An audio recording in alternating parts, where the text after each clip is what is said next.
tour de présenter nos propositions concrètes et chiffrées pour répondre aux difficultés que traversent les Ligériens et accélérer la transition écologique, car les deux sont intimement liés. Nous n'agirons efficacement pour la transition écologique si nous laissons des Ligériens, habitants ou entreprises, sur le bord du chemin.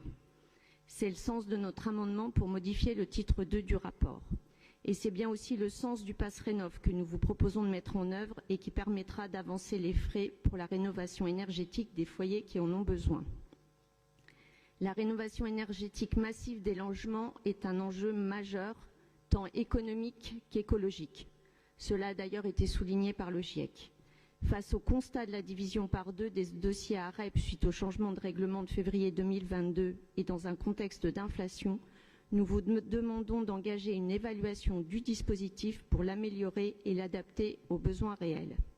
Et puis, il nous faut accompagner la mutation du secteur de la construction et de l'habitat en mobilisant ces acteurs. Nous avons un rapport qui permettra l'adoption d'un plan habitat durable et bas carbone en juin 2024. Cette baisse de la consommation carbone, c'est aussi un enjeu pour les collectivités locales.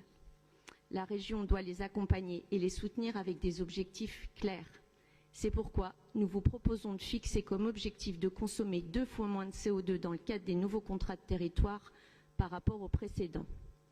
Et puisque votre objectif affiché, Madame la Présidente, est que la région atteigne la neutralité carbone en 2050, nous vous demandons de profiter de la modification à venir du SRADET pour détailler les étapes prévisionnelles et les moyens concrets pour atteindre cet objectif.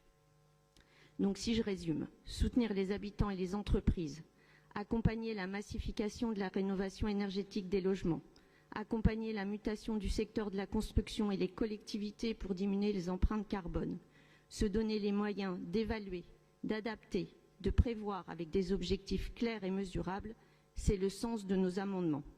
Comment pourrez-vous justifier, Madame la Présidente, de ne pas les voter ?